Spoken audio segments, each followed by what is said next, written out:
Good afternoon, everyone here and in Zoom. It's great to have a good crowd. Uh, I'd like to welcome you to the third in our series presentation of Women Adventurers. And as I mentioned last week, we're celebrating Women's History Month. And the theme for the celebration this year is Celebrating Women Who Tell Our Stories. There's an African term, as I mentioned last week as well, for a storyteller, West African term. It's called griot. And so this is the keeper of a lineage or descendants or the storyteller. And we're very pleased to have Agnes Ngoma Leslie back with us for a second time. She gave us a wonderful presentation last week on Queen Nzinga from Angola. And this week will be another wonderful woman adventurer. Thank you, Agnes. Thank you so much. Thank you for having me again. I'm really excited to talk to you about one of my very favorite.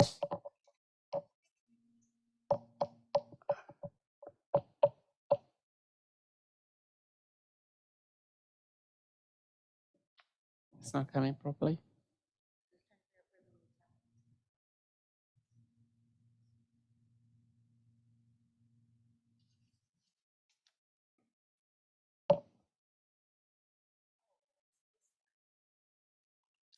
Okay, it had come. Okay, very good. Are we good now? We still have that tapping. Where's the tapping coming from? We tried this. You want to take it and check it? Make sure. No, it's still on. It's still on. Okay, it's gone now. Okay, very good. Okay. Okay, ready? Yes. Sorry, everyone. Thank you for your patience. It's still coming. You hear the tapping still? The tapping is still on, Julie. All right. That's not my pointer, I don't think. All right. Is that? Okay. I think it's better. So, we still have the tapping. Even before I start speaking.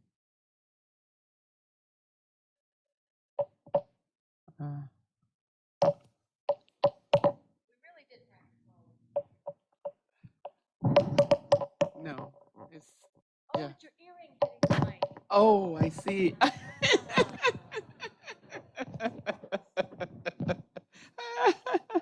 Okay, we good now? Gosh, earrings, right? Earrings. Okay, so today I'm really excited to talk to you about one of my very favorite role models and favorite persons, Wangari Maathai. She's late now. She passed in 2011, but she's a Nobel Peace Prize winner for 2011. And as you can see, I have these pictures, these images, really putting the decoration in terms of natural decoration that I have there deliberately. And that's her receiving the Nobel Peace Prize, in Norway. But I wanted in Sweden, sorry, not Norway. So when the announcement was made, this announcement from the Nobel Peace Prize winners comes early in the morning. And when the announcement was made for her, when they called her, she was busy doing what she loves to do most, planting trees. And she's done a lot of planting trees, as you may have heard already. So today I want to just walk through some of the things that she's done. But before I do that, I just wanted to just shed the light on why this Nobel Peace Prize may be so important, just like I did last week. So far, 110 Nobel Peace Prizes have been awarded to 30 organizations, and only 18 women have received the Nobel Peace Prize. And of that, of course, 92 men have received that. But only 3 of the 18 women, 3 of the 18 women are African. After Wangari Maathai was the first, and 2 more women came and were awarded that afterwards. I'll just shed a little light on them. These are the 2 women who got the Nobel Peace Prize after Wangari Maathai got this. This is President Ellen Johnson Sirleaf, who is in purple there, and Lima Bowie, who is the last one there. They share the prize that year with Yemen, Tawakal Kaman. The three women won the prizes. And you may be asking, why did they win the prizes? They won the prizes for activism. Lima Bowie, and the other one from Yemen was a journalist. She also won the prize for nonviolent struggle for human rights, fighting for democracy, fighting for the safety of women and women's rights, and participating in peace building work. Let me take it off. Yeah. Let's do that. It's a small prize to do.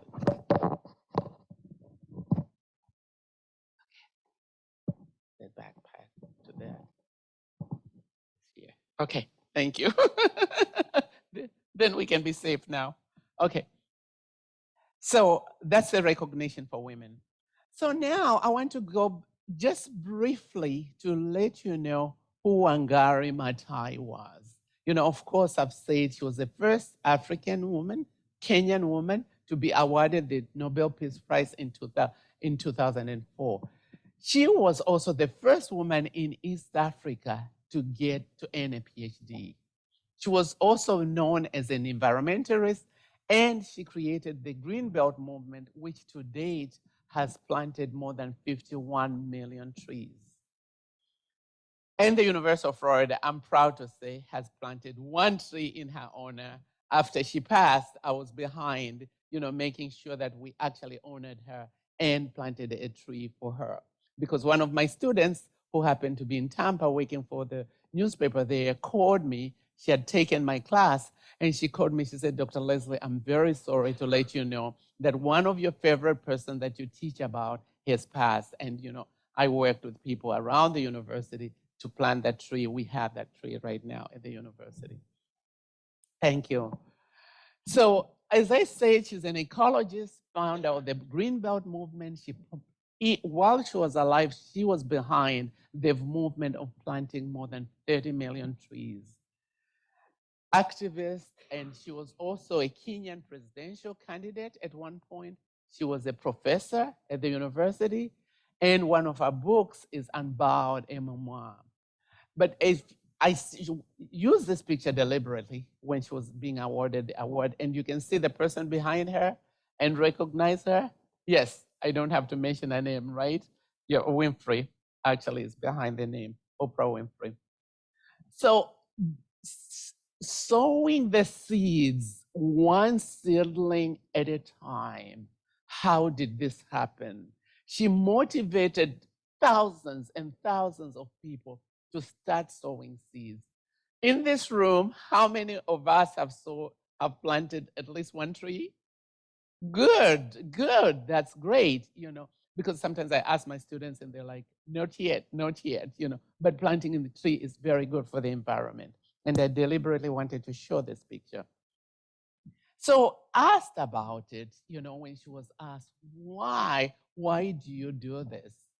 The queen of trees, the queen of the environment, the pacifier, actually said, I'm part and parcel of that earth.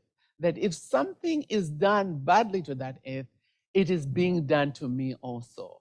I'm hurt when I see the earth being hurt, a tree being cut, the soil disappearing. This makes you feel very close to the elements. You become aware that whether you are alive or dead, you are still part of it. That's one of the quotations that she actually is quoted for. She is actually known for doing a lot and speaking a lot in terms of the environment and how connected we are in terms of the environment. So I wanted to start from the beginning. When Gary goes to school, we read these little books, and we will see that in the end. So her father was a farmer, and although uncommon at that time for many people in the rural areas, her family decided to send her to school. And she started a primary school when she was 8. And she moved on to enroll and go to Loretta Girls High School in Kenya, But after getting that, she got a scholarship to Mount St. Scholastic College in Kansas, where she received a scholarship. And it was there that she actually got her BA. In 1964, Wangari Maathai earned her BA in biology, and 2 years later, she completed her master's degree. In 1971, she became the first woman in East Africa to earn a doctorate when she studied veterinary anatomy at the University of Nairobi. And she also became the first woman to become a university department chair in East Africa, which was at that time really, really important, for her to be able to do that. And her husband also happened to work in the same department in hers, and I'll mention him a little later. But as she came back to Kenya, looking around, when she was growing up in Kenya, what she appreciated most was the nature. Going around, seeing all these forests, water, and everything, she really, really enjoyed the environment. She talks a lot about that, how that formed who she was and everything.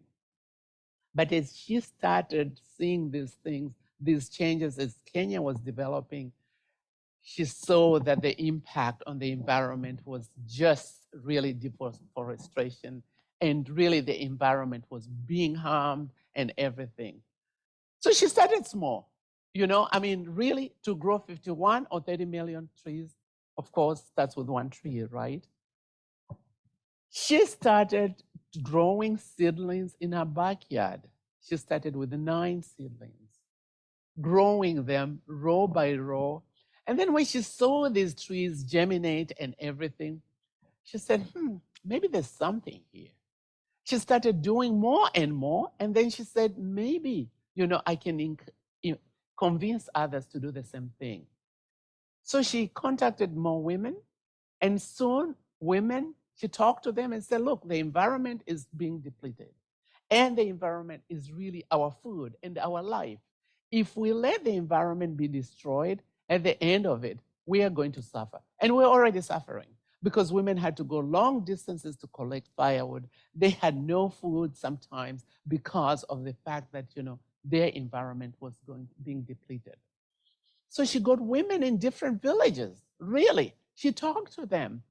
And, soon she was actually talking to people across regions in terms of growing trees. And they were just line by line, like I showed in the first picture, being able to do that. But the important thing, her success was not just growing trees. Because if she was just growing trees, then people would just say, did my part, I grew one tree, and I'm going home. But she linked the environment to all the other issues. As you know, trees are really our lifestyle and everything.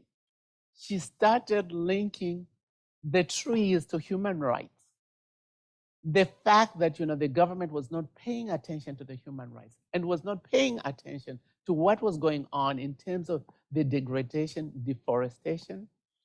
And she was linking them to the right to nutrition. We have to eat. We have to feed ourselves. We need firewood. We need all these things. All these things are connected. We need shelter. All these things are connected. Women's rights especially was paramount. She got these women together and they would work together. And at the end of the day, they would actually start working on projects on what the women can do in terms of that. She linked it to poverty, to democracy even, and I'll show you pictures related to that, because she said these very issues are really democratic issues. We can't separate them. So as I said, she was doing this, and out of that, the Green Belt movement is born. This is her foundation. She had women actually interested in their rights and interested in their care, interested in how they are going to make it. And she linked these things in terms of what the women can do, the projects that they could be involved in. So it was not just a question of growing trees, but it was the question of the environment and how it impacts everybody.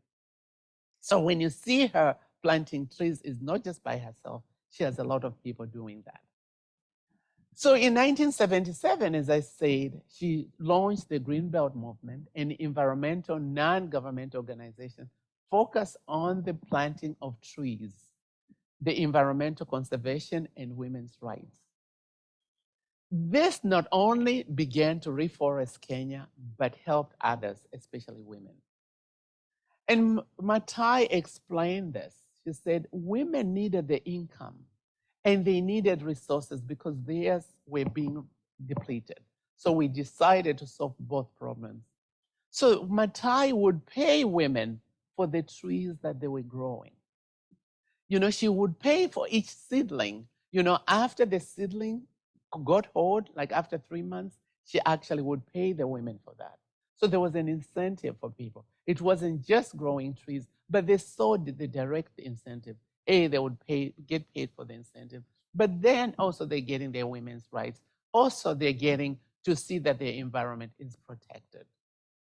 So the movement, like I said, by now has grown more than 51 million trees in Kenya and is providing 30,000 women with opportunities and skills.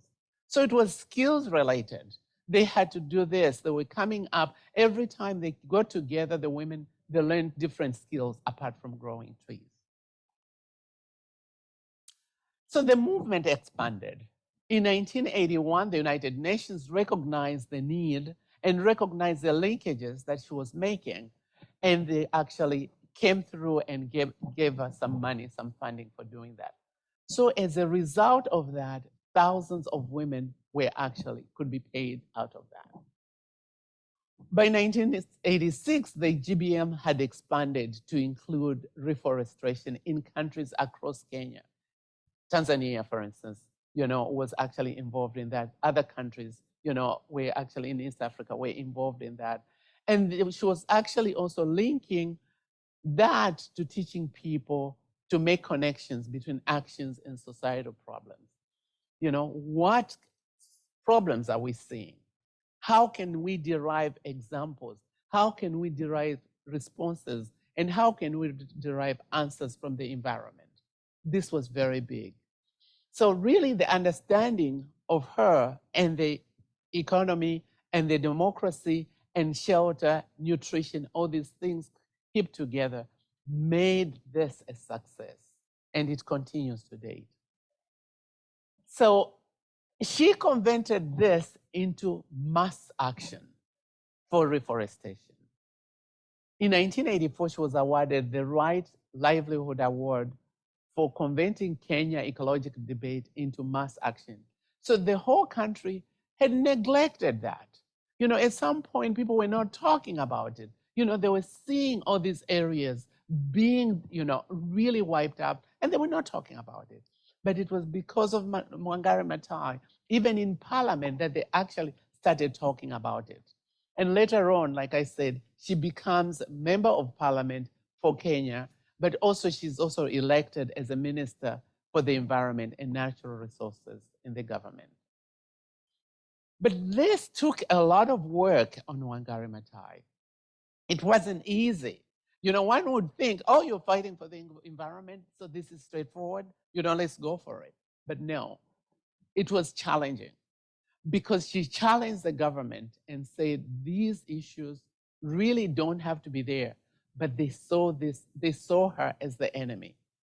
They saw Wangari Maathai as somebody who was actually going to the government and saying, you're not doing your work. And in most cases, she was not doing her work.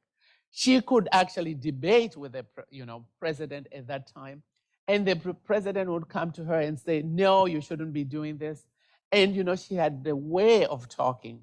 Like she would say, look, the important question in terms of anatomy is from the neck up in terms of my discussion with you.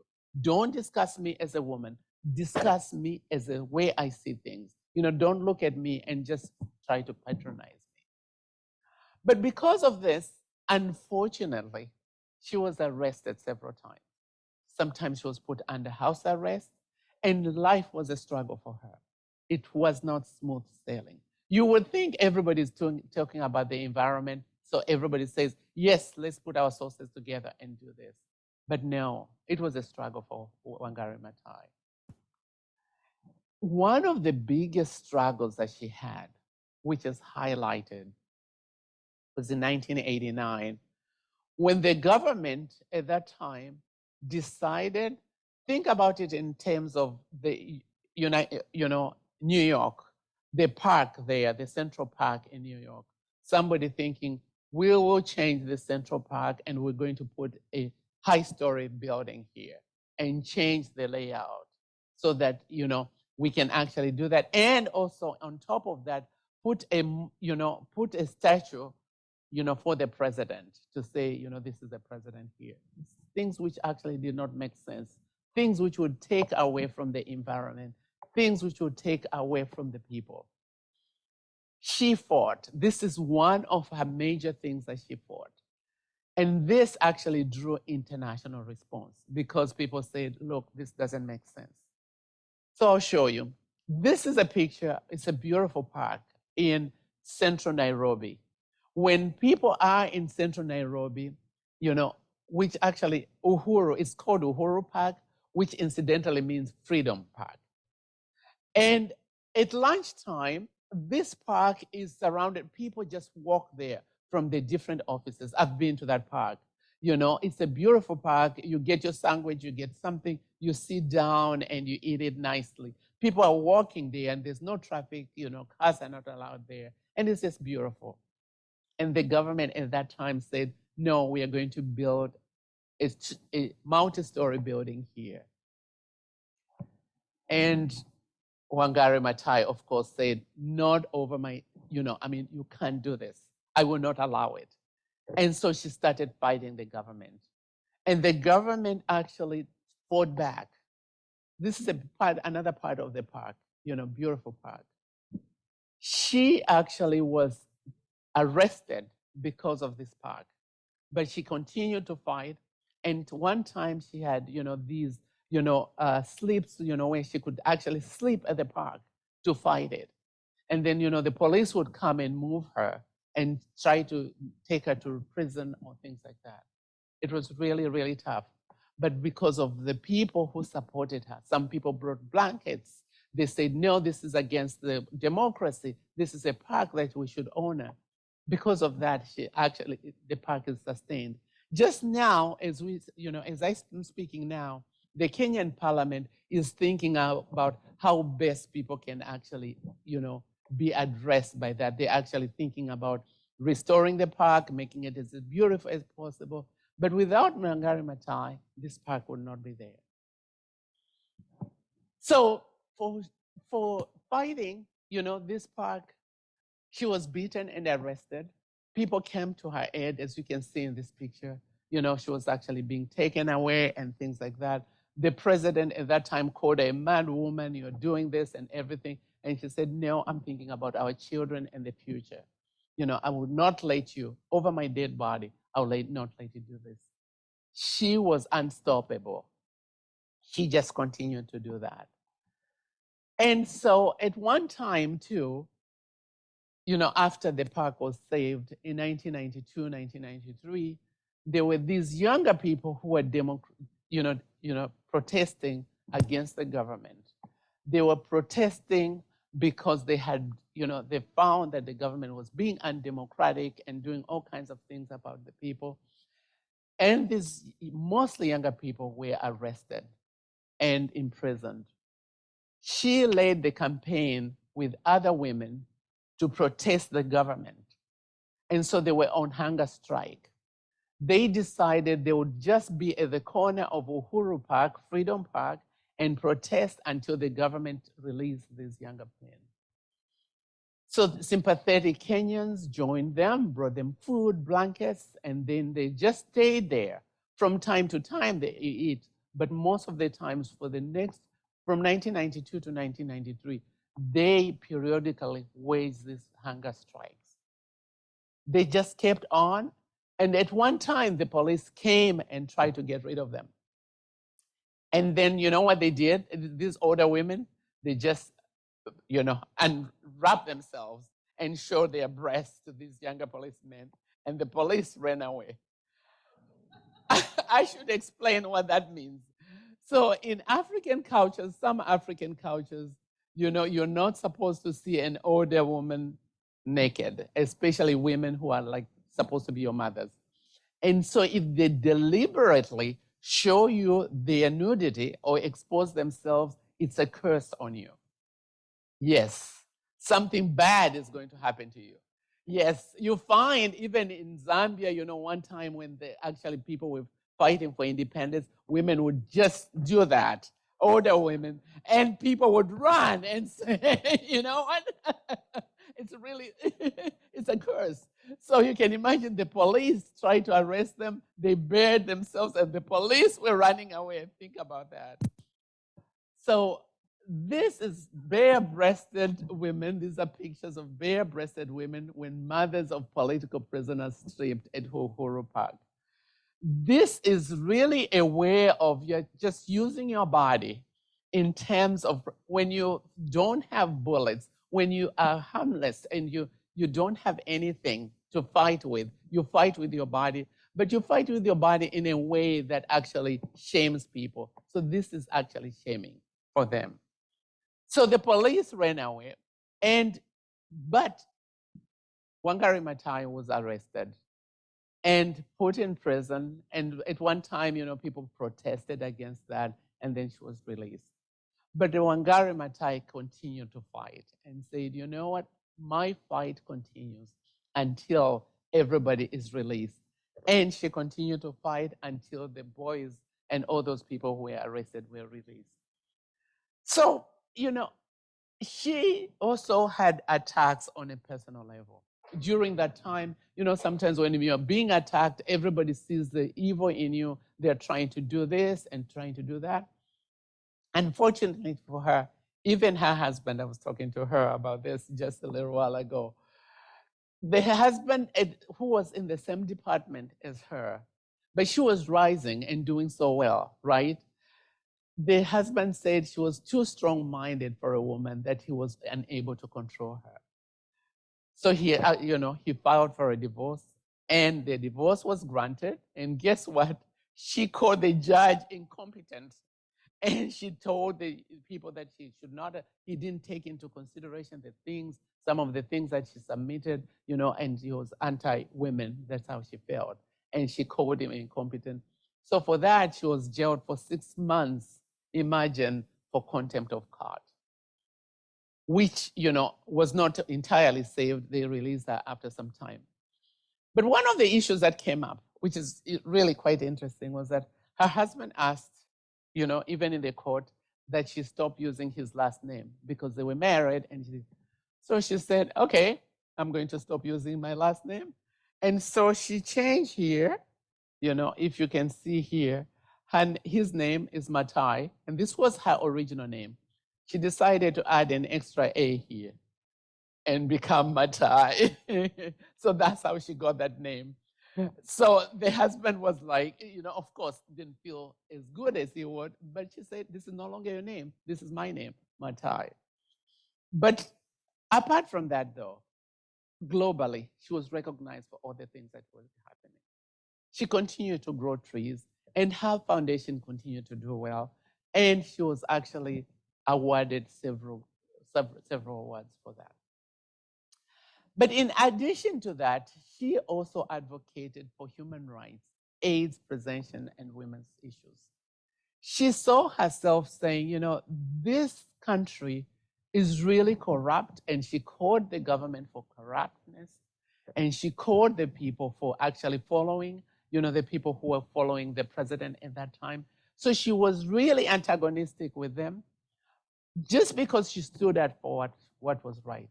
But there was a lot of corruption, and she was fighting for that and trying to remove that. But she didn't just do that. You know, if we look at Wangari Maathai just as a person who just fought this and grew trees and things like that, it's just half of what she did. So part of what she did was just thinking through issues of the human rights in Africa, and how that can be put together in a way that actually is understandable from the environmental consciousness. How the environment makes that, and she called that the Utu, the human being. It's like the spirit of being was one of the best things that she was actually known for. She was able to actually articulate the ecology, development, gender, and African culture and religions in such a way that actually people could make sense of the environment, could make sense and start to appreciate the environment better. Because, like the Utu, the way she explained it, is that we are who we are because we derive our being from the environment. And if that is destroyed, then it destroys part of our spirit and it destroys the people that we are. And if we continue to do that, we're going to actually remove that humanity from us. But if we care for the environment will take care of us. So she was very, very, articulate in bringing that together. So she was, globally recognized for these efforts because people could see what it is that she was doing, how it is that she's able to put these things together, and that it makes sense, really, not just in Africa, but globally. So people came to Kenya, to the GBM, her movement, from all over. This picture, for instance, is, of course, Senator Obama. Then he was Senator Obama, who actually came to visit her as well during the time that he was a senator. But there were also people from all over, from African countries. There were all over people coming to actually learn about her movement and how that movement can be replicated in other places. There is actually, Gordon Brown, who also became Prime Minister of Britain later. So what did these people come to do? Because some of them had learned of the, to appreciate what she was doing, but some of them had learned about the injustice that was going on in Kenya and were visiting there to actually show, that and actually show the support for her. But these people also grew trees. Like I said, here Senator Obama planted 1 of the million trees in Kenya. And you can see that she's supervising him and them there in terms of doing this. She used these opportunities. She used these opportunities not to glorify herself, but to empower people all over the world. For her, using any opportunity like this was to say, this is not about me. This is about us together. So she made sure that these people planted trees and different kinds of trees. And the trees, you may ask the question, what kind of trees did they plant?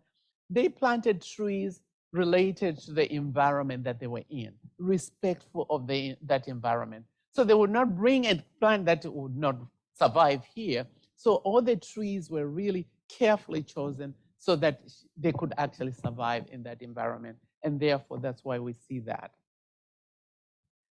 So the impact of Wangari Maathai is huge. When we talk about, Wangari Maathai, teaching, many of us who teach about women have to have a piece on Wangari Maathai. Because without her, you are not recognizing the environment, you are not recognizing what she's done. But to date, more than 900,000 Kenyan women have benefited from this. Because her movement, although she's passed, her movement continues. From her tree planting and the campaign to reforest Kenya has continued. And I will tell you as a sideline, so they've been, somebody asked me about the Chinese construction last time when I was here. The Chinese constructions at one point tended to go through areas where animals and the environment would actually be affected. And Kenyan women, Kenyan people decided, no, we cannot let that happen. This is our environment. We cannot do that. So they had to find ways of diverting that rail construction so that it was not hitting the environment as much as it should. The point I'm making here is that it has continued to be in the mindset of Kenyans to say, this comes first. We can't destroy this because if we destroy it, we can't get it back. So they had very careful. There was big discussion. The court was involved in terms of, so no, we can't let that rail line pass through that. So this is the impact that you see. But Matai also made the tree the symbol for democratic struggle in Kenya. The tree is the symbol for democratic struggle in Kenya. When you see a big tree in Kenya or in many African countries, destroying it takes a lot. People are thinking there's been years and years for this tree to grow. How are you going to actually just destroy it? But also, this represents us as a people. The people are seeing themselves much more. Like Mount Kenya, when they see Mount Kenya, it's not just a question of Mount Kenya is there, but Mount Kenya is seen as a symbol, not just really just we go through it, but what does Mount Kenya mean for the people of Kenya? It is a symbol that they are proud of, but it links them to their humanity, to whom they are. So all this actually brings it together in terms of who they are. But she also organized protests, like I said. At first, it's interesting when she's standing for good that the president would refer to her, you're a mad woman. And he says, don't refer to me as a mad woman. Let's talk about the anatomy that matters from the neck up. Don't really just look at me as a woman, because look at what I'm saying. Let's debate the issues rather than just looking at me and somebody like that. But after Danielle Moy stepped down, she ran for election, and that's when she was elected. So she died in 2011 at the age of 71 after a battle with ovarian cancer. But her, in terms of what she stood for, like I said, it's just beyond just looking at it in terms of growing trees and looking at it. People have been able to make philosophical and theoretical connections between what she fought for and what is actually pertaining in the world globally. What ecology stands for. When you look at Wangari Maathai, like Bessie Mohonga, she's written a lot in terms of her philosophical and theoretical legacies of her work. So those connections are very important. They are being made. She has contributed immensely to African critical thoughts. Like I said, the Utu, in terms of the being, the human being, what the human being stands for. So it's just beyond really related to that. And beyond that, she's been an author of several books, including the Greenbelt Movement, sharing the approach and their experience. Like I said, several countries, in Africa have emulated that approach and growing more trees. And as we can see, with the environment being what it is, everybody's doing that. She published an autobiography, Unbowed, in 2007, and another volume, The Challenge for Africa. She was very critical about talking about African issues, why Africa is doing what it is doing, what is wrong and what is right. She was very, very thorough in looking at those issues. So in that regard, that's why she became an enemy, because she could actually look at things and say, corruption exists now because we're not taking care of the environment, because we're not taking care of human rights, because we're downplaying people's roles in our response. What does democracy mean? Those issues became very important. So she was mourned by all, as you can imagine, when she passed. The former UN Secretary General Ban Ki-moon called Maathai a pioneer in articulating the links between human rights, poverty, environmental protection, and security. And this is from the United Nations Secretary General. And, she also, importantly for the United Nations, she inspired the United Nations to launch a campaign that has led to the growing of 11 billion trees worldwide. Now, by now, it's more than 11 billion trees worldwide. So you can imagine that her role, starting from those 9 seedlings to 11 billion trees worldwide, extremely important. But Al Gore, former US Vice President here, who also is a Nobel laureate for peace, and is very similar. When I teach, sometimes I teach the similarities between Al Gore and Wangari, because they were both Nobel Peace Laureate. They both ran for election as presidents. They didn't get it, but they were both very committed to the environment. But this is what he has to say. She devoted her service to her children, meaning the children of Kenya, to her constituents and to the people, all people of Kenya and to the world. And still, former US Secretary of State Hillary Clinton said, her death has left a gaping hole among the ranks of women leaders. Not just women leaders, I would say. It has left a gaping hole in the ranks of leaders because this is a global leader in terms of what she's done. So another person, the thing is, some people who are so principled, you can't take things away from there. It's not like this is here today, this is there tomorrow. But even as she struggled in her dying days, the last dying days, she said, I do not want to be buried in a coffin, thereby reaffirming her lifelong battle to save trees and the rest of the environment. For her, she said, trees are like human beings. They're just upside down. Because how we feed from the mouth and they feed from the bottom.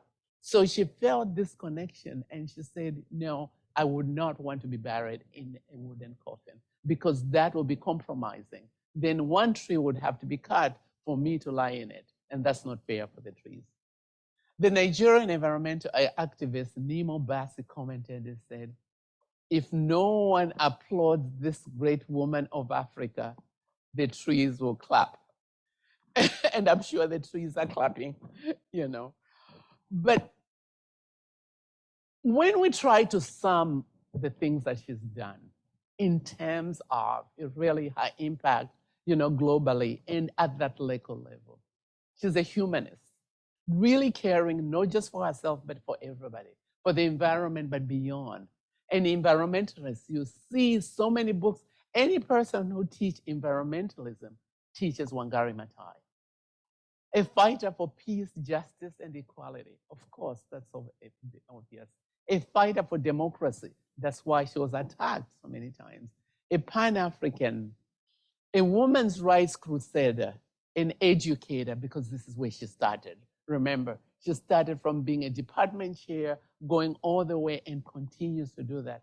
An activist, obviously. And she changed the word in some ways in Kenya from an activist was seen in a way, negative word. She's an activist. She's a woman thing. But now all this has changed in Kenya. So when the people talk about the woman fighter and things like that, it's not the same. They're not looking at it negatively. Because during her time, they did. And they tried to make her, and even the president tried to demonize her and make her look that. But she's a global leader, finally, in terms of that. And so when you look at how much she's read, I'm telling you, she is read really, and these books, people are reading them here in the United States. She is seen as an environmentalist, Seeds of Change, Wangari's Piece of Peace. Look at all these books, and, this is just a small selection that I did because I just wanted to show the impact. And this book, Unbound, is the book that I've talked about that she read. But it's interesting that after all this is done, I have to say something that before, people who were demonizing her now are looking at her and say, this is our leader, this is the thing. And interestingly enough, one, the thing that happened, the policemen, remember I talked about the policemen who were arresting her, when she got the global, the Peace Award, they were making room for her to go to the airport. Because, it was difficult for her because with the roadblocks, and everybody made a really convoy to escort her, including the policemen, making the line to make sure that actually she gets there safely. How history changes things, right? And these people turned around now and when she got back, it's like the airport is packed full of people lifting her high and saying, you've lifted her. She's the first woman, to win the Nobel Peace Prize. And everybody has forgotten how they ill-treated her, including the former president. So it's really interesting. But I want to end with Wangari in her own words so that you can see what she felt like.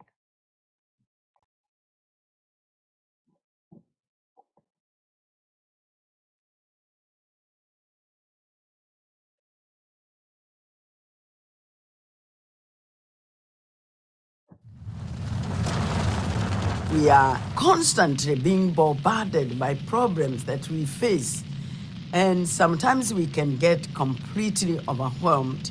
The story of the hummingbird is about this huge forest being consumed by a fire.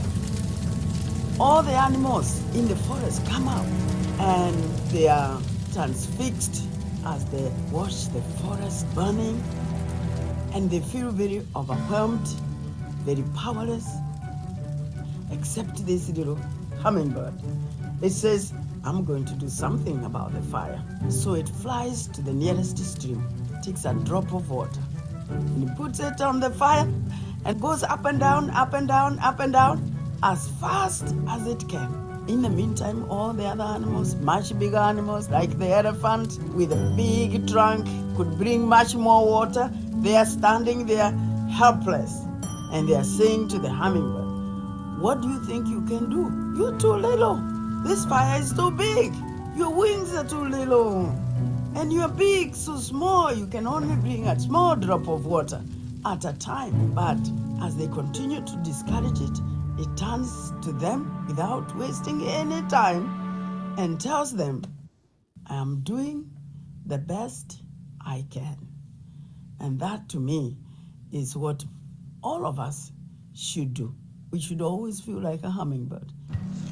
I may feel insignificant, but I certainly don't want to be like the animals watching as the planet goes down the drain. I will be a hummingbird. I will do the best I can.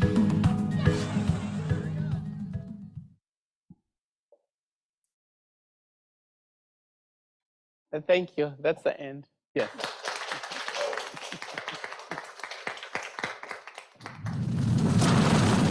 We are constantly being bombarded by problems. Okay. Okay. I think that's the last one. Are there any questions?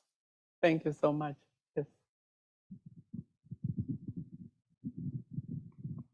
I'm just wondering if her husband ever got reconciled to all her accomplishments.